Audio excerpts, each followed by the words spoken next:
Vous demandez une économie de Glück. Bonheur, oui, du bonheur. Du bonheur, oui. Oui, oui. Une nouvelle économie de bonheur. Oui. Vous savez, c'est une idée à la fois, bon, aujourd'hui elle peut paraître un peu originale, même utopiste, alors qu'elle est très très banale. Ça veut dire que dans l'économie telle qu'elle est, dans sa définition dominante, bon,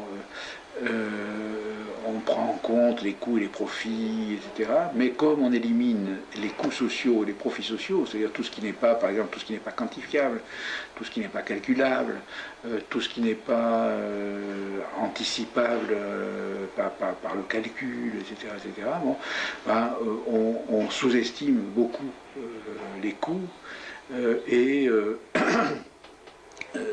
et on surestime le rapport coût-profit. Bon, par exemple, si on prenait en compte réellement, bon, je sais pas, un exemple quelconque, la violence urbaine, quand les gouvernements européens ou nationaux demandent aux sociologues d'étudier la violence, bon, dans les écoles ou dans les banlieues, il y a sans arrêt des demandes pour lesquelles on donne de l'argent. Ils veulent quoi? Ils veulent des recettes pour conjurer la violence. Est-ce qu'il faut mettre plus de policiers? Est-ce qu'il faut mettre des animateurs? Est-ce qu'il faut mettre des éducateurs? Est-ce que l'école peut jouer un rôle dans la violence? Et alors, mais attention, comment protéger l'école de la violence? Voilà les questions qui se posent. Ils sont des questions. En fait, ils excluent systématiquement la question de savoir si les causes de la violence ne sont pas hors de l'univers violent, bon, alors dans des choses tout à fait évidentes, les taux de chômage, la précarité de l'emploi, l'insécurité temporelle, enfin le fait que le rapport à l'avenir est incertain, dans l'élimination scolaire, dans le fait que certains enfants, du fait de leur origine sociale et ethnique, bon, les deux choses étant souvent liées, sont voués à être éliminés par le système scolaire, oui, dans toute la structure. Ce qu'on ne voit pas, c'est que ce qu'on économise d'un côté, bon, en disant on va réduire les coûts, on va faire des plans sociaux, comme on dit, on va renvoyer 2000 personnes pour abaisser les coûts de production, etc. Et être compétitif sur le marché mondial, etc. On ne voit pas que ce qu'on économise d'un côté, on va le payer de l'autre.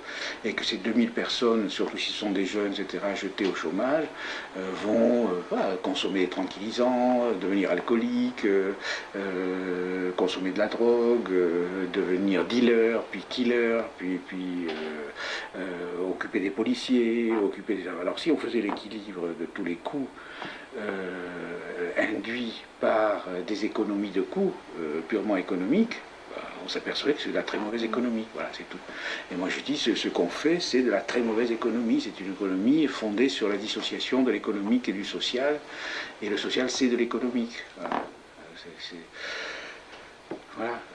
Je sais pas, n'importe quoi. Enfin, il n'y a rien qui ne soit pas justiciable de cette économie. La tristesse, la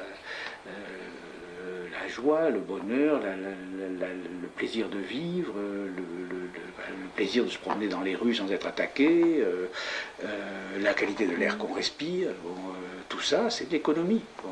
Mais alors l'écologie, on commence un petit peu, on commence à dire, et encore, quelle difficulté. Mais enfin, comme ça c'est une loi, encore une loi sociale, il y a des coûts sociaux qui touchent tout le monde. Alors ça c'est un travail qu'a fait un sociologue néerlandais. Il a montré qu'au 19e siècle, 18e, 19e siècle, les progrès de l'hygiène ont été favorisés par le fait que les grandes épidémies de peste, etc., passaient les frontières de classe. C'est-à-dire quand il y avait une épidémie de peste, ça ne s'arrêtait pas dans les quartiers populaires, ça tuait tout le monde, y compris les bourgeois. Donc on a fait des égouts, on a fait on a pris des tas de mesures d'hygiène pour d'intérêt général, mais qui étaient d'intérêt général dans la mesure où elles intéressaient aussi les dominants. Bon. Alors aujourd'hui, évidemment, quand il y a Tchernobyl, le nuage ne va pas s'arrêter à la frontière Oder-Neisse, elle ne va pas s'arrêter non plus au Rhin, elle ne va pas s'arrêter avant le 16e arrondissement. Hein, bon, alors à ce moment-là, on fait de l'écologie intéressée. Bon, hein. Bon, alors maintenant, les médecins, qui ne sont pas une catégorie très progressiste dans aucun pays, hein, les médecins commencent à dire, ah oui, les taux de pollution, c'est très embêtant, bon, pour les cardiaques, on voit les statistiques, pour les asthmatiques, etc. Bon, mais personne ne sait les conséquences dans 20 ans. Dans 20 ans, on dira, voilà, il y a une corrélation entre le taux de cancer et la vie urbaine, etc. Mais ça sera trop tard. Bon, ça sera trop tard. Et alors moi, ce que je dis tout le temps, c'est, par la science sociale, nous savons dès maintenant que des mesures qui ont l'air très rationnelles économiquement aujourd'hui, on va faire plus de Toyota avec moins d'acier, hein, c'est en gros ça l'économie. Hein. Comme disait Leibniz, on va attacher plus de chiens avec moins de saucisses. Bon, bon cette économie-là a des effets terribles, des effets dits secondaires, mais en fait qui sont primaires quand ça concerne la santé biologique, la santé mentale. Enfin, l'équilibre personnel, par exemple l'alcoolisme. Enfin, l'alcoolisme, c'est pas un phénomène, c'est un phénomène social. Bon, et bon, je pense qu'avec toutes ces mesures qui font monter la bourse, à chaque fois qu'on fait une mesure comme ça, aussitôt la bourse monte, bon, ben, ça sera payé par certaines personnes et finalement par la collectivité. C'est pour ça que c'est un peu comme les égouts du XVIIIe siècle, ça sera payé par la collectivité. Moi, ce que je prêche, c'est l'intérêt bien compris. Je dis aux gens qui sont dominants, bon, vous pouvez être cynique, vous pouvez vous moquer complètement de ce qui arrive au peuple, mais c'est bête, c'est pas simplement méchant.